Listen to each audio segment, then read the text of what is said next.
Hello and welcome you all to the marathon series, a new chapter beginning today, the organon of medicine. We are starting off today, organon of medicine. It was definitely a difficult choice, but we had support from a lot of good teachers from Calcutta and those who are passed out from Calcutta. So let's begin this new session today, and we are inviting our very honored speaker for today, Dr. Ashutosh Tripathi. Ashutosh was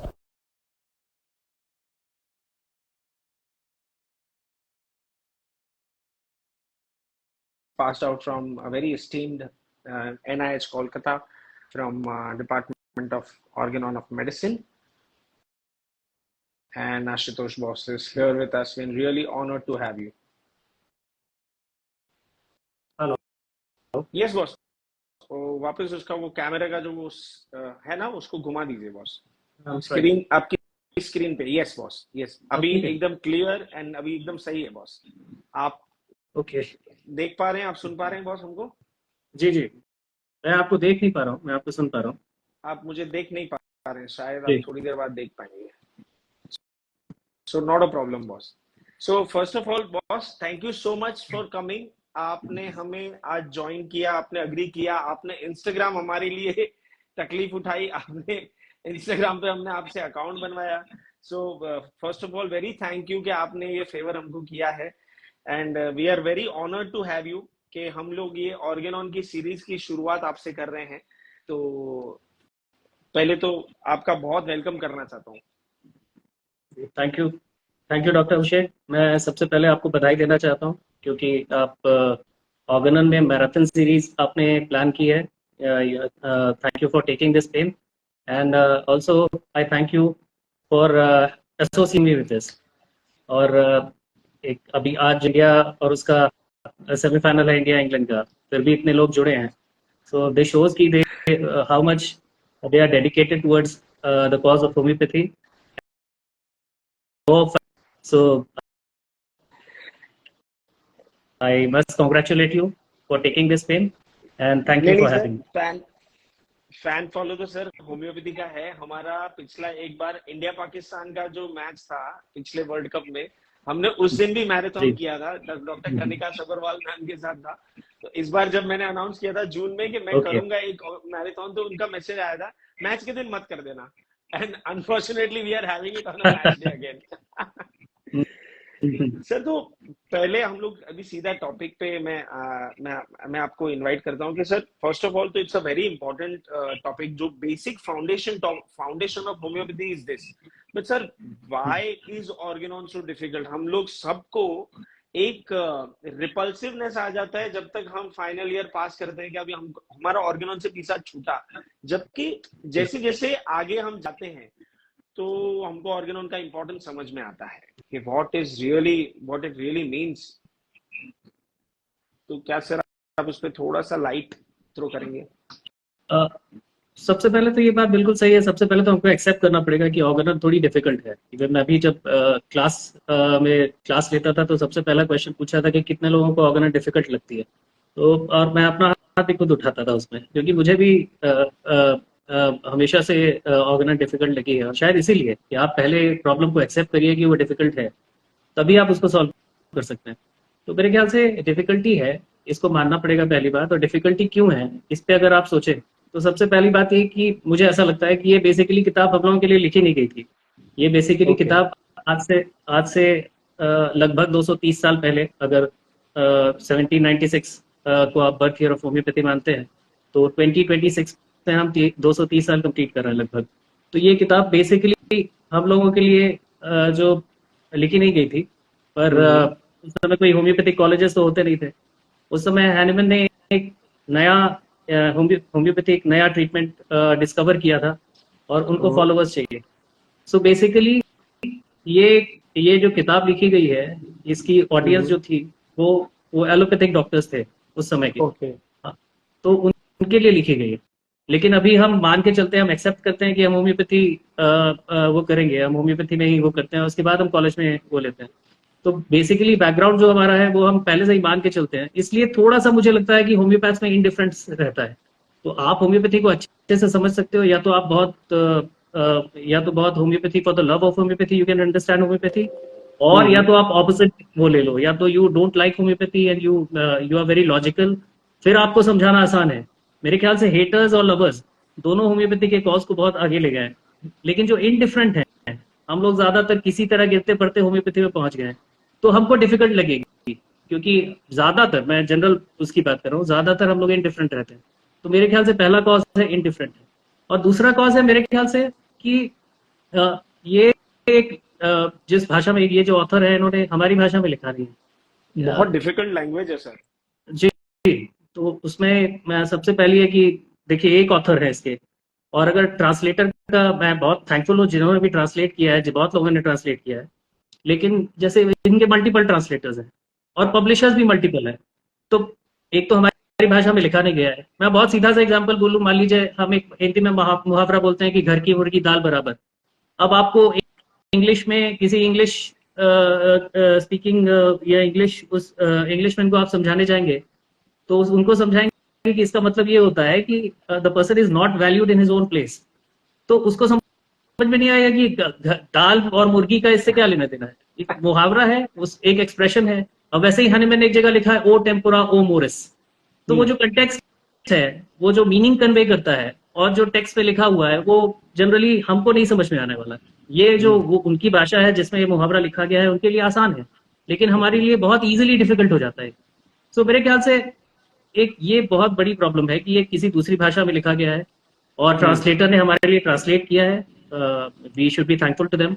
लेकिन ये भी बात सही है कि translators के कारण भी बहुत सारी समस्याएं आई हैं, और उसके बाद पब्लिशर्स ने भी बहुत गलतियां की हैं। तो कुल मिला के हम जब इस किताब को पढ़ने जाते हैं तो बहुत सारे बैरियर्स आते हैं। तो मेरे ख्याल से ऑर्गेनन इस कारण से डिफिकल्ट है।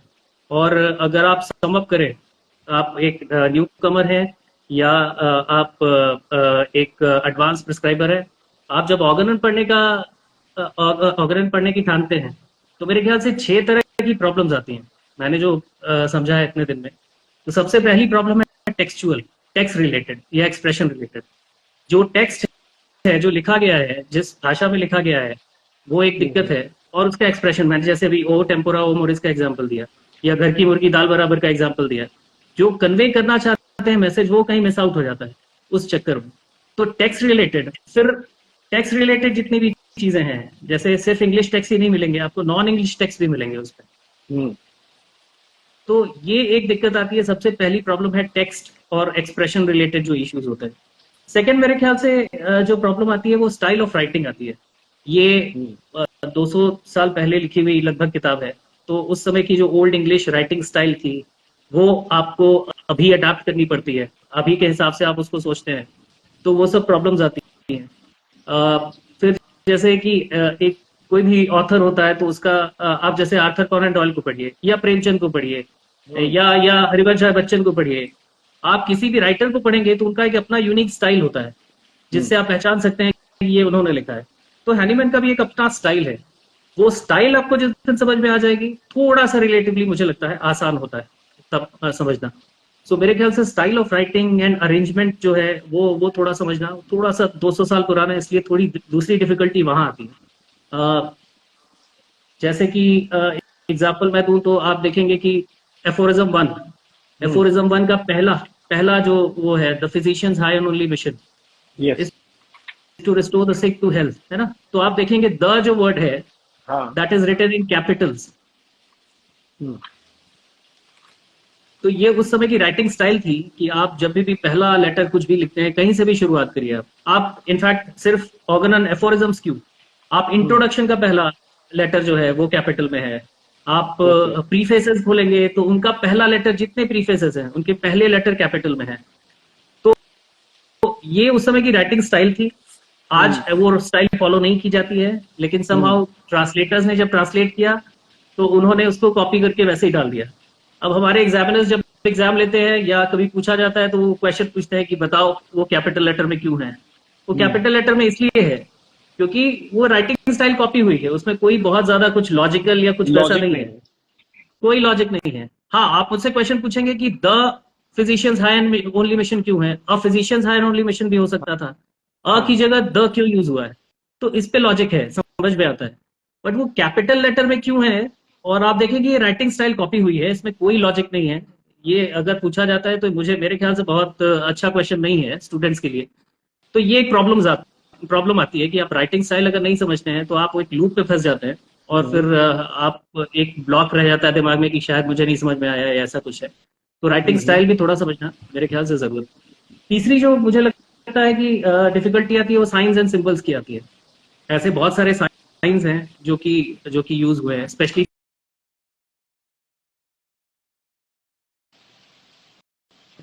तो थोड़ा सा आसान होता है, जैसे एफोरिज्म्स। हाँ। एफोरिज्म्स ये सेक्शन साइन है, ये तो हमको पता है क्योंकि ये तो बेसिक है। लेकिन कहीं मान लीजिए ये है, इसका ये मतलब हम्म। अपेंडिक्स का साइन है। ये कहीं भी लिखा हुआ है, इसका मतलब अपेंडिक्स है। ये इन्वर्टेड दिखा रहा है क्या मेरे में? क्योंकि इन्वर्टेड दिखा रहा है। ये वो मिरर इमेज हो जाता है ना सर स्क्रीन पे। हाँ, मेरा इमेज दिखाता है। ओके, तो अब इसको उल्टा कैसे करूं मुझे नहीं पता, लेकिन सर हम बाद में दिखा देंगे, मतलब वो आप ये क्लिक करके मुझे भेज दीजिएगा, मैं पोस्ट करके सबको दिखा दूंगा। श्योर। तो ये जैसे एफोरिज्म ये है, तो कुछ कुछ सिंबल्स हैं जो कि आपको अगर समझ में आता है तो आपके लिए रिलेटिवली आसान हो जाएगा, है ना? जैसे कि फुट नोट्स, अगर फुट नोट की बात की जाए तो आप देखेंगे कि हम्म। फुट नोट जहां पे भी हैं हम्म। वो तीन तरह के फुट नोट्स हैं। सबसे पहला जो फुट नोट है वो न्यूमेरिकल फुट नोट है ऑर्गनन में। हम्म। जैसे अगर आप फुट नोट्स क्यों दिए जाते हैं, सबसे पहले ये समझना होगा हमको कि आपने कोई एक बात शुरू की है। मान लीजिए एफोरिज्म वन में ही है, एक एफोरिज्म वन में ही एक फुट नोट है। तो the physician's high and only mission is to restore the sick to health to cure as it is termed. तो उसमें एक नीचे एक फुट नोट है, मतलब वहां हम्म। पे जो हमको बात कहनी है वो स्पेस में बात को एलाबरेट नहीं किया जा सकता है। नहीं किया तो जाता। हम क्या करते हैं, हम उसको या तो फुट नोट में डाल देते हैं, या तो चैप्टर के लास्ट में डाल देते हैं, उसको एंड नोट कहते हैं। और हाँ। या तो पूरी बुक के लास्ट में डाल देते हैं, उसको अपेंडिक्स कहते हैं। ओके। तो ऑर्गनन में आपको ये बात समझनी होगी कि ऑर्गनन में फुट नोट्स है, एंड नोट और अपेंडिक्स नहीं है ऑर्गन हैनीमैन के दिए हुए। तो जो फुट नोट्स में उन्होंने ये स्टाइल फॉलो की है। सो फुट नोट्स जब आप देखेंगे तो फुट नोट्स आपको तीन तरह के मिलेंगे। सबसे पहला है numerical foot note. So numerical foot note अगर है तो किसी पेज पे जो अगर वो numerical one, numerical two, three, two. वो ऑर्डर क्लियर है कि एक के बाद दो आएगा, दो के बाद तीन आएगा। इसमें कोई पॉसिबल नहीं है, इसमें कोई कंफ्यूजन नहीं है। तो एक न्यूमेरिकल फुट नोट ये आपको समझ में आना चाहिए कि ये है। दूसरा है कि न्यूमेरिकल फुट नोट्स जो हैं वो हैनीमैन के हैं। तो अगर आप ऑर्गन खोलते हैं और आपको न्यूमेरिकल फुट नोट मिलता है तो इसका मतलब ये हैनीमैन का दिया हुआ है, वो हैनीमैन कुछ बात कह रहे हैं, वो हैनीमैन कह रहे हैं। लेकिन दूसरा अगर आपको फुट नोट मिलता है सिंबॉलिक फुट नोट, सिंबल्स होते हम्म। हैं। जैसे कि मैं एग्जांपल देता हूं, जैसे कि ये एस्टेरिक्स, हाँ। ये आपने देखा होगा। ये सर। दिस इज एस्टेरिक्स, ये एक सिंबल है। एक दूसरे तरह का सिंबल हमको मिलता है, वो है डैगर साइन। हम्म। हाँ। दूसरा एक और मिलता है डबल डैगर साइन। फिर आपको और मिलेंगे, जैसे एफोरिज्म्स भी मिलेंगे आपको, हम्म। एफोरिज्म्स मिलते ही हैं यस। नॉर्मली एफोरिज्म्स में। लेकिन कहीं इंट्रोडक्शन में या बाद में कहीं आपको ऐसा मिलेगा, तो वो दूसरी जगह भी यूज हुआ है। सिर्फ सिर्फ एफोरिज्म्स या वो सूत्र बताने के लिए नहीं, बाद में भी बहुत जगह यूज किया है एनिमल ने। तो ये जो सिंबॉलिक है, सिंबॉलिक में भी एक पैटर्न है। जैसे कि न्यूमेरिकल हो गए, सिंबॉलिक होगा, तीसरे होते हैं अल्फाबेटिकल। सो अल्फाबेट में भी आपको क्लियर है कि ए के बाद बी आएगा, बी के बाद सी आएगा। लेकिन ये जो सिंबॉलिक फुट नोट्स हैं, इनमें एक ऑर्डर है जो कि हमको हम्म। नहीं पता होता है। और वो ऑर्डर ये है, आपको अगर दिख रहा है तो, अगर किसी ओके। पेज में सबसे पहले सिंबल यूज होगा तो वो होगा एस्टेरिक्स।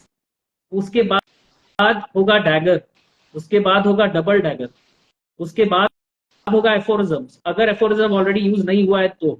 ओके। अगर हो गया है तो नहीं हुआ। या उसके बाद होता है पैरेलल साइन, और उसके बाद होता है पैराग्राफ साइन या पिलक्रो। हम्म। तो हम्म। ये एक ऑर्डर है सिंबल्स के यूज करने का। तो आप जब भी सिंबॉलिक फुटनोट देख रहे हैं, ये सिंबल्स देख रहे हैं ऑर्गनन में, तो क्लियर रहिए कि यह हैनीमैन ने नहीं लिखा है। ये किसी आपने ट्रांसलेटर के या आपके जो एक कंबाइनर हैं, मैं बात करूंगा उस पर, उनका दिया दिया हुआ है, बट हैनीमैन का दिया हुआ नहीं है। न्यूमेरिकल फुटनोट्स हैं तो वो हैनीमैन के हैं, अगर सिंबॉलिक है तो वो हैनीमैन के नहीं है, या अल्फाबेटिकल है तो हैनीमैन के नहीं है रिलेटिवली। और एक श्योर इंटरेस्टिंग सर, बात है कि इंटरेस्टिंग बात ये ये भी है हम में कि से किसी को हैनीमैन, पता नहीं था।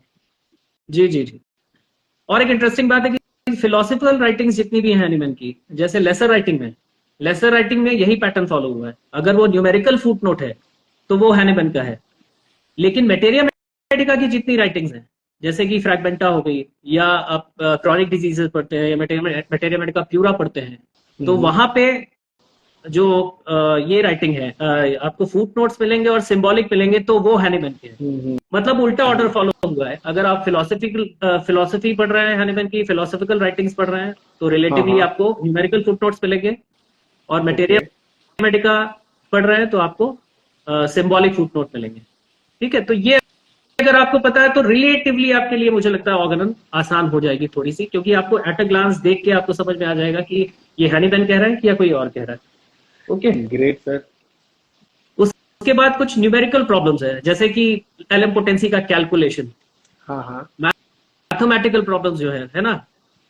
मैं बहुत अच्छा एक एग्जांपल देता हूँ, हालांकि ये उतना फिट नहीं बैठता है, लेकिन हैनीमैन ने कई जगह मैथ्स को या नंबर को यूज किया है, जैसे कि preface to first edition of Organon. आप उसमें अगर आप खोलेंगे तो आप उसमें पढ़ेंगे कि हैनीमैन लास्ट पैराग्राफ में एक अच्छी बात लिखी है, और वो हम प्रैक्टिशनर्स के लिए बहुत इंपॉर्टेंट वो है। वो लिखते हैं कि I must warn the readers that indolence, love of ease and obstinacy preclude effective service at the altar of the truth, and only freedom from prejudice and untiring zeal qualify for the most sacred of all human occupations, the practice of the true system of healing art. The physician who enters on his work in this spirit becomes directly assimilated to the divine creator of the world, whose human creatures he helps to preserve, and whose approval renders him thrice blessed. अब वो बता रहे हैं कि आप अपने work को, ये हमारा जो प्रोफेशन है, पेशेंट देखने का काम है, इसको हम कैसे अप्रोच करें। सो वो बहुत क्लियरली कह रहे हैं कि indolence, love of ease and obstinacy, अगर आप में ऑब्स्टिनेसी है, आप आराम पसंद है बहुत ज्यादा, या आप बहुत इंडोलेंट है, या मैं कोई इंडिफरेंट भी इसमें मानता हूँ कि आप अगर इंडिफरेंट है अपने काम के लिए, तो मेरे ख्याल से आप होम्योपैथिक प्रोफेशन के लिए नहीं बने। उल्टा आप में अगर अनटायरिंग जील है, आप में रिलेटिवली आप प्रेजुडाइज नहीं रखते हैं, तो मेरे ख्याल से आप इसके लिए बने हुए हैं, और हैनीमैन भी यही कह रहे हैं। और अगर आप इस स्पिरिट से करते हैं तो यू आर थ्राइस ब्लेस्ड। अब मुझे याद है, मैंने अपने टीचर डॉक्टर सुतारवाला सर से ये क्वेश्चन बहुत मासूमियत से पूछ लिया था कि सर, बहुत अमेजिंग बात है, मुझे ऐसा लगता है कि उन्होंने सिर्फ ब्लेस्ड नहीं लिखा कि we would be blessed, we would be twice blessed नहीं लिखा, we would be thrice blessed. ये 3 का क्या चक्कर है? तो आप देखिए, हैनीमैन ने कई जगह थ्राइस ब्लेस्ड वाली जो बात कही है, जैसे है, ऐसे कई जगह मैथमेटिकल कुछ वो डाला है जिसमें हम लोग फंस जाते हैं। सो ये एक जगह है जहां पे मुझे लगता है कि न्यूमेरिकल प्रॉब्लम्स है बहुत सारा, जो आपको, अगर आपको पता है, आप उसमें वो है, क्लियर है, तो आपको आसानी होगी, नहीं तो आप फंसते रहेंगे। और मैं आगे बढ़ूं इसके पहले मैं बता दूं थ्राइस ब्लेस्ड का क्या वो था। उन्होंने जो आंसर किया मैं वो कह रहा हूं। उन्होंने कहा कि थ्राइस ब्लेस्ड क्योंकि patient blesses you, God blesses you, patient blesses you, and you bless yourself. क्योंकि आपको एक पर्पस दिया गया है और आप उसको पूरा कर रहे हो, इसलिए गॉड ब्लेसेस यू। पेशेंट को आपने ठीक किया और उसके हायर पर्पस की तरफ उसको ले जाने में मदद की, इसलिए patient blesses you. And since you are also following your higher purpose, so you bless yourself. So मेरे ख्याल से उन्होंने, मुझे बहुत अच्छा लगा कि ये थ्राइस ब्लेस वाला बहुत अच्छा एक्सप्लेनेशन मुझे लगा। So ये तो बहुत छोटा सा एग्जांपल है। ये आपको जो मैथमेटिकल जो प्रॉब्लम्स आएंगी वो एलएम-पोटेंसी के कैलकुलेशंस में आएंगी, बहुत जगह ऐसी प्रॉब्लम्स आएंगी कि अगर आपको क्लियरली पता है, वो मैथ्स आपकी क्लियर है, तो आपके लिए रिलेटिवली आसान है, वरना बहुत मुश्किल होती है। पांचवा मुझे लगता है कंसेप्चुअल, जो अगर हैनीमैन ने जो कहा है, आपको उसको कॉम्प्रिहेंड करके उसको यूज करने में हम लोगों को बहुत प्रॉब्लम आती है। और अक्सर जब भी आप किसी से बात करते हैं, तो कई बार मैंने देखा है कि हैनीमैन ने जो नहीं कहा है वो बात अक्सर कोट की जाती है हैनीमैन के नाम पे। जैसे मान लीजिए psora is the mother of all miasms, Hahnemann ने ऐसा कहीं नहीं कहा है। सोरा और ये तो बहुत सोरा चलता है इज सर। द, हाँ, सो ये कंसेप्चुअल प्रॉब्लम है। हैनीमैन ने एग्जैक्टली क्या कहा है वो अगर हमको नहीं समझ में आएगा तो फिर हम उस पे वो करते हैं, हम उसको नहीं समझ के उसको उसको और उस पे बात भी करते हैं, मिसइंटरप्रेट। मिस इंटरप्रेट करते हैं, और फिर वो मिस इन्फॉर्मेशन पास ऑन होती है, फिर उस पर एक कंफ्यूजन बढ़ता है। तो एग्जैक्टली हैनीमैन ने कहा क्या है, वो कंसेप्चुअल प्रॉब्लम है कि मतलब हम उसको एग्जैक्टली समझे और उसको यूटिलाइज कर पाए, ये हमारा उद्देश्य होना चाहिए। सो ये डिफिकल्टी आती है जब हम ये नहीं समझ पाते हैं, और मेरे ख्याल से कंसेप्चुअल प्रॉब्लम इसलिए आती है कि ऊपर की 4 प्रॉब्लम्स जो है ना, जो मैंने बताई, वो रहती है, इसलिए शायद कंसेप्चुअल प्रॉब्लम आती है, मुझे ऐसा लगता है। और आखिरी जो प्रॉब्लम्स आती है जो कि एडवांस उनके साथ आती है, कि जब आपने समझ भी लिया है, आप उसको अब आगे ले जाना चाहते हैं, हैनीमैन का आइडिया आप आगे फर्दर वो करना चाहते हैं, तो वो लॉजिकल एक्सटेंशन ऑफ ये बात जो लिखी गई है हैनीमैन ने, मान लीजिए लास्ट एडिशन आया है 1842 में, और हम बैठे हैं 2024 में, तो अभी भी हम उन्हीं बातों को बार बार रिपीट करते हैं, जबकि दुनिया इतनी आगे बढ़ गई है, साइंस वहां से बहुत आगे एडवांस हो गया है। हैनीमैन की शुरुआती 50 साल में होम्योपैथी की डिस्कवरी 1796 से मानी, और 1842 तक, हैनीमैन की डेथ तक, लगभग 50 साल में हैनीमैन ने खुद 6 से 8 बार उसको रिवाइज किया है, अगर आप प्रिकर्सर से बात माने तो। ऐसे ऑन न्यू प्रिंसिपल से शुरू करिए तो 6 एडिशन के ऑर्गन तक लगभग 8 बार मिनिमम तो उन्होंने अपनी बातों को चेंज किया ही है, जहां जहां जरूरी लगा उनको, वो भी एक्सपेरिमेंट करके। तो वो जो उनका जो लॉजिकल आइडिया था, वो आज के जमाने में हम कितना उसको लॉजिकल एक्सटेंशन कर सकते हैं, वो आप तभी कर सकते हैं जब आप उनको उनके कंसेप्ट को बहुत अच्छे से समझे। जैसे कि बहुत बहुत सिंपल एग्जांपल दूं, totality of symptoms. Totality of symptoms is outwardly reflected picture of the internal essence of disease, ठीक है। अब आप एफोरिज्म, आप ये एफोरिज्म 7 पढ़ेंगे 5th एडिशन का, उसके पहले अगर आप फर्स्ट एडिशन का पढ़ेंगे वही एफोरिज्म, तो आप देखेंगे उसमें बहुत क्लियरली उन्होंने लिखा है कि disease has 2 aspects. Disease is outwardly reflected picture of the disease plus internal essence of internal essence. So disease has 2 aspects, एक आउटवर्डली रिफ्लेक्टेड पिक्चर और एक internal essence. Outwardly reflected picture जो है वो फिजिशियन के लिए आउटवर्डली रिफ्लेक्ट की गई है, and that is totality of symptoms only, not the internal essence, जो कि which will ever remain concealed. ऐसा ही उसमें आपको मिलेगा कि उन्होंने कहा है कि इंटरनल सेंस कभी भी रिवील नहीं होता है। लेकिन अगर यही बात है तो यूएसजी, एक्सरेज, ये तो इंटरनल एसेंस है, आज हमको दिखने लगी है, हम तो अंदर की पिक्चर को रिलेटिवली अब जानने लगे हैं। इंटरनल एसेंस जो है अब वो रिलेटिवली इंटरनल नहीं होकर एक्सटर्नल हो गया। सो जो भी हमारे पास इनपुट आते हैं, जो भी लैबोरेटरी इन्वेस्टिगेशंस करके हमारे पास जो भी इनपुट आते हैं, जो कि हमको आउटवर्डली रिफ्लेक्टेड पिक्चर में कन्वर्ट हो रहा है और इंटरनल एसेंस ऑफ डिजीज नहीं रहा है, तो हम उसको क्यों नहीं टोटलिटी में ले सकते। So this is the logical extension of Hahnemann's concept, कि अगर आज के अपडेटेड जो वो है हम उनको अगर लॉजिकली एक्सटेंड करेंगे, तभी हम सक्सेसफुल होम्योपैथी के कॉज को आगे ले जाएंगे। और मेरे ख्याल से अगर हम ये नहीं कर पाते हैं तो इट्स अ डिफिकल्टी। हमको एक कंसेप्ट को और अच्छे से समझ के फिर उसको बेस्ट यूटिलाइज करना होगा। और आज के साइंस में जो भी एडवांस अभी जो भी है उसके हिसाब से हमको करना पड़ेगा। सो मेरे ख्याल से ये 6 डिफिकल्टीज है which you face in the study of organ. So boss, now shall we, मतलब मैं आपसे ही रिक्वेस्ट करूंगा कि प्रीफेस से ही शुरुआत करके, अगर आप एक सिर्फ just one question before I go ahead, आप मतलब we definitely, or everybody has to study Organon of Medicine, the real text, it is 6th edition of Organon, but apart from that अगर कुछ और रेफर करना हो, so what is the most reliable source? Because अब हर कोई अपना अपना version जो अंडरस्टैंडिंग है, लाइक यू सेड कि it is all going to be मेरा अंडरस्टैंडिंग, मैंने कुछ ऑर्गेनॉन का लिख दिया तो वो मेरा अंडरस्टैंडिंग होगा, it is not going to be the exact thing. But the most trusted one which you can pinpoint to us, what would be that? मैं तो बिल्कुल भी ये आपने क्वेश्चन पूछा है, मैं तो बिल्कुल ऑर्गेनन को छोड़ के कुछ भी, however difficult it is, you should always go back to Hahnemann in the first place. आप हैनीमैन की बात मुझसे मत सुनिए, मेरी किताब पढ़ के मत करिए. आज मेरा यहाँ पे ज्वाइन करने का पर्पस भी यही है कि मेरे इस डिस्कशन के बाद, अपने इस कॉन्वर्सेशन के बाद लोग जाके ऑर्गेनन किताब ओरिजिनली खोलें और उनको रिलेटिवली आसान लगे। आप हैनिमैन को दूसरे, आप हैनिमैन और आपके बीच में कोई मीडिएटर नहीं होना चाहिए, मेरी बहुत क्लियरली मैं ये कहना चाहता हूँ। और हैनिमैन की जितनी राइटिंग्स हैं they are very enlightening and they are very clear. उनमें जितनी डिफिकल्टीज हैं, वो जो मैंने 6 डिफिकल्टीज बताई हैं, उनको कैसे कम किया जा सकता है इस पे हम बात कर सकते हैं। पर हैनिमैन का रिप्लेसमेंट मुझे नहीं लगता कि कोई है।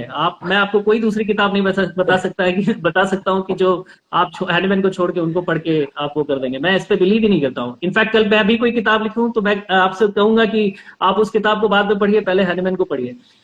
तो मेरे ख्याल से हैनिमैन की जितनी राइटिंग्स है इंक्लूडिंग ऑर्गेनन, ये should be very thoroughly studied and they should be discussed. आप सिर्फ पढ़ के बैठ जाएं और डिस्कस नहीं करें, क्योंकि डिस्कशन से ही क्लैरिटी आती है। और कोई पॉइंट पे अगर आप अग्री करते हैं नहीं करते हैं तो डिस्कशन करके उसको वो किया जा सकता है। तो मेरे ख्याल से nothing, there is no replacement for Hahnemann's writing. 6th edition is the most advanced addition.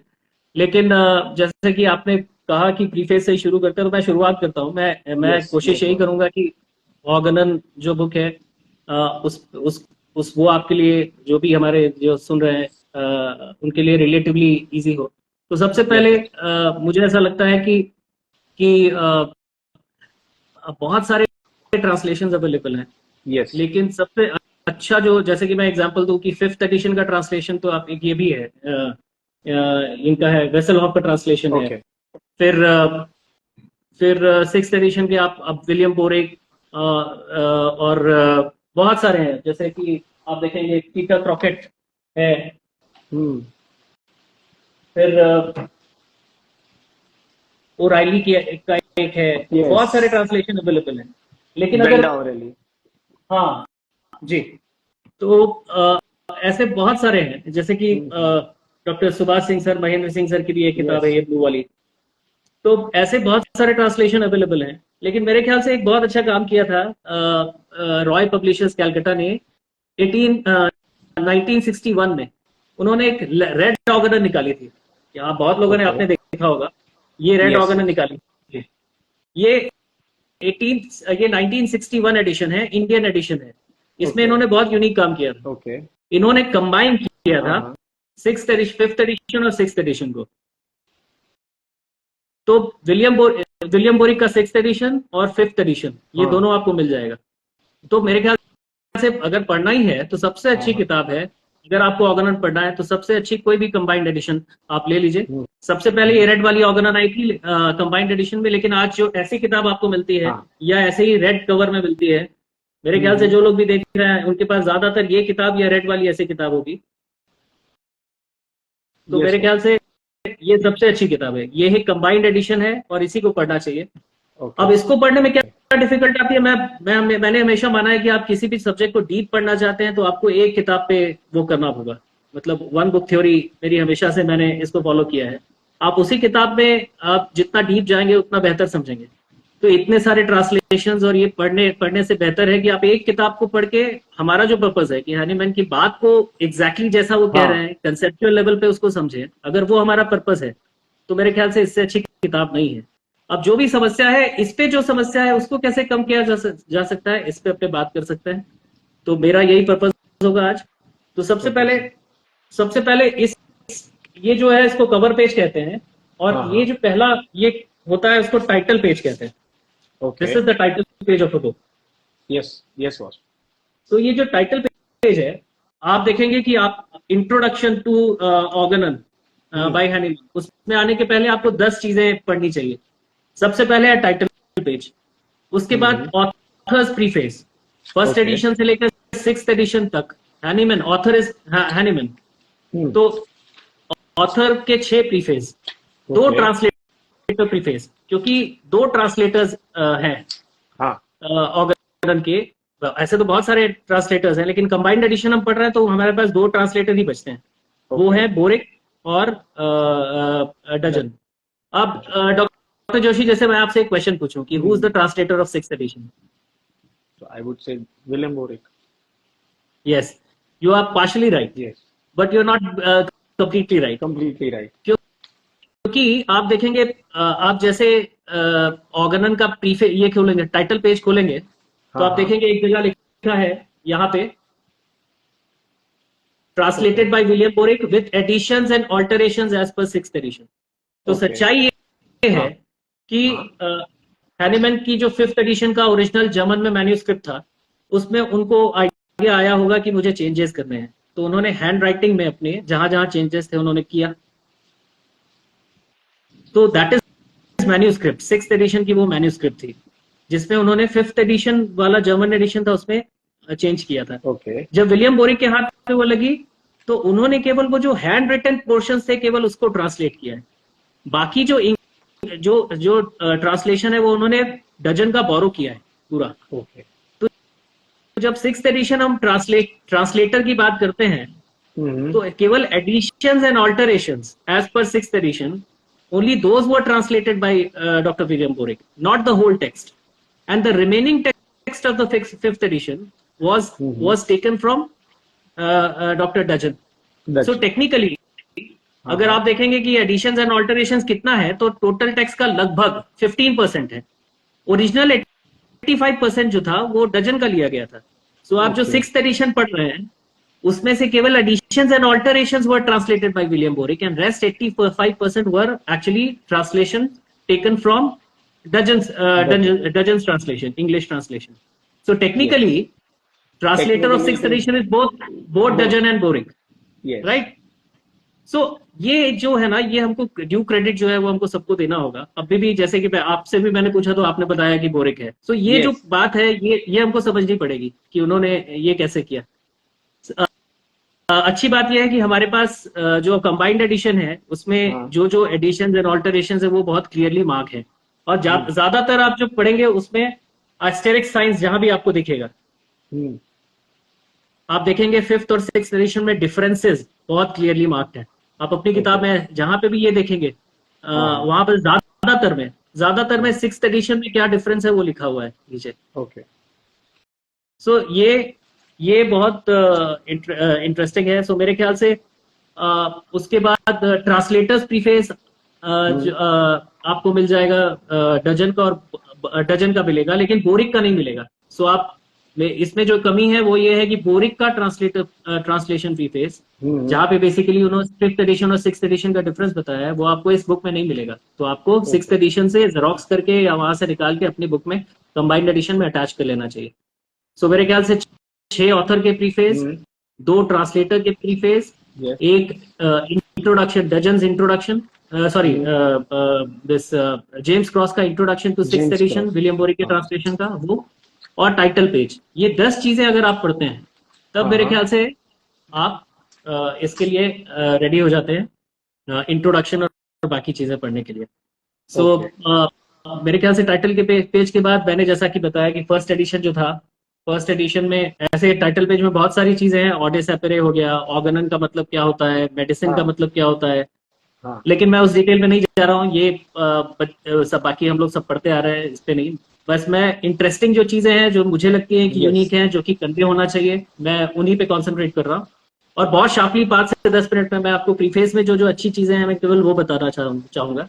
तो जैसे प्रीफेस 1st एडिशन मैंने कहा कि उसमें एक इंटरेस्टिंग बात है कि द ट्रुथ, आप देखेंगे एक ट्रुथ की बात की गई है, और इसीलिए आप 1st एडिशन के टाइटल पेज में ऑर्डिस एपेरे की जगह the truth we mortals need, the us blessed to make and keep, the all wise slightly covered over but did not bury deep, ये पोएम डाली गई थी। उसमें जो ट्रुथ है उसका आपको डिस्कशन मिल जाएगा यहाँ पे। और उसके बाद जो मैंने अभी कुछ देर पहले पढ़ा था, ये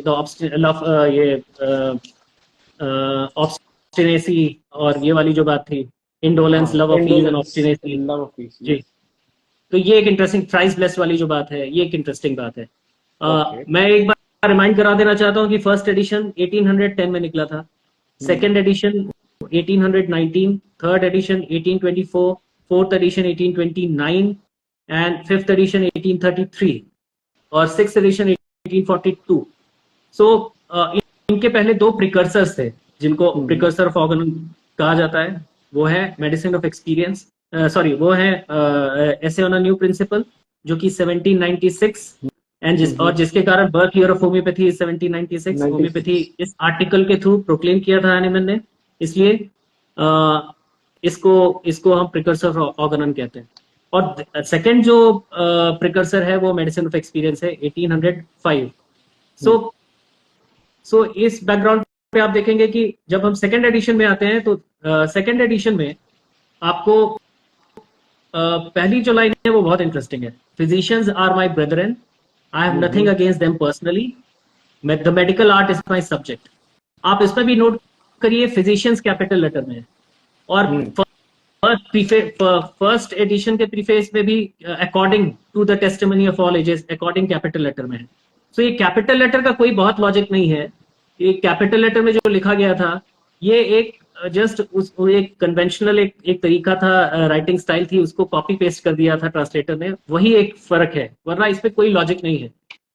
तो ये हमेशा याद रखना है कि इस उसमें नहीं फंसना है कि ये कुछ बहुत यूनिक कुछ बात है, फिजिशियन को कैपिटल में लिखा है, ऐसा कुछ नहीं है।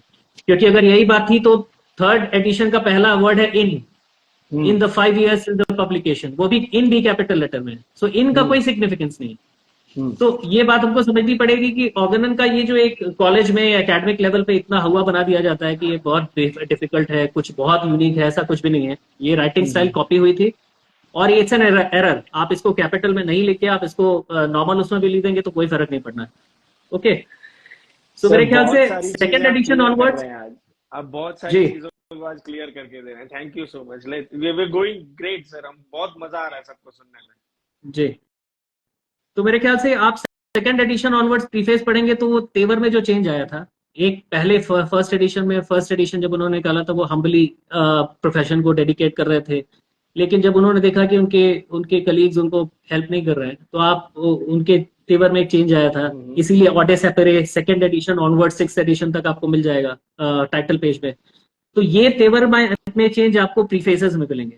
और ये बहुत इंटरेस्टिंग बात है कि आपको अगर हैनिमन का चेंज देखना है कैसे आया है तो प्रीफेसेस पढ़ के आपको वो तेवर समझ में आएगा कि उन्होंने किस में क्या क्या डाला है, क्या तेवर चेंज आया है, ये बहुत समझ में आएगा। बहुत अच्छा तरीका है प्रीफेस को पढ़ के इस बात को समझने का।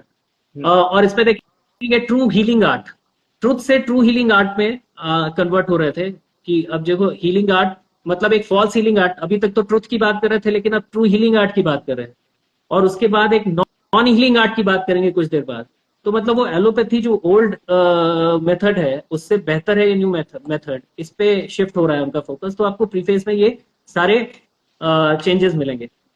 उसके बाद से मेरे ख्याल से थर्ड एडिशन में भी वही जैसे मैंने कहा कि देखिए जैसे थर्ड एडिशन में आप पढ़ेंगे the truth of the homeopathic healing art has found so much acceptance from physician. देखिए truth of the homeopathic healing art आ गया। सो मेरे ख्याल से वो तेवर में चेंज आया है। हालांकि सेकंड और थर्ड एडिशन में बहुत डिफरेंसेस नहीं माना जाता है। सेकंड और थर्ड एडिशन लगभग एक जैसा था, लेकिन जो सुन रहे हैं उनके लिए मैं बता दूं कि 2 मेजर डिफरेंसेस थे उसमें। सबसे पहला जो हम मेस्मेरिज्म की बात कहते हैं या एनिमल मैग्नेटिज्म की बात हमने 5th एडिशन में पढ़ी है लास्ट की तरफ। मैं आपको बता दूं कि वो फर्स्ट टाइम थर्ड एडिशन में आया था, 5th एडिशन में नहीं आया था। सो ये पहला डिफरेंस है। सेकंड एडिशन और थर्ड एडिशन में बहुत कम डिफरेंसेस है। उनमें से मेजर 2 डिफरेंसेस है। पहला हो गया कि मेस्मेरिज्म या एनिमल मैग्नेटिज्म ये सबसे पहले थर्ड एडिशन में इंट्रोड्यूस हुआ था।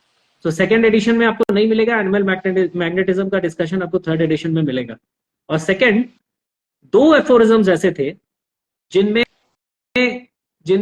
बी ए और बी करके एफोरिज्म लिखा गया है, वो थर्ड एडिशन में मिलेगा। एफोरिज्म नंबर 108 बी और 167 बी मतलब एफोरिज्म जो ऑलरेडी था उसको ए नाम दिया गया था और ऐड किया गया था बी नाम से। सो इसको ये जो बी एफोरिज्म्स हैं ये भी थर्ड एडिशन में मिलेंगे आपको। So these are the 2 differences between second and third edition. Otherwise there are no differences between second and third. और भी एक आध है लेकिन ज्यादातर बेसिकली यही डिफरेंस है। सो आप जब कॉन्कॉर्डेंस टेबल पढ़ेंगे अपेंडिक्स में, जहां पे सारे एडिशंस का एक जगह आपको एक चार्ट बना के मिला है, वहां सेकंड और थर्ड एडिशन को एक साथ लिखा गया है क्योंकि बहुत कम डिफरेंसेस था उनमें। और एक इंटरेस्टिंग बात है कि कर्ट हॉस्टेटर की एक किताब है मेरे पास शायद मैं लाया नहीं हूँ किताब, लेकिन उसका नाम 16B एडिशन है। उन्होंने 6th एडिशन को ट्रांसलेट किया और उसका नाम दिया है 6B एडिशन। ओके। सो आप कर्ट हॉस्टेटर की जो किताब है उसका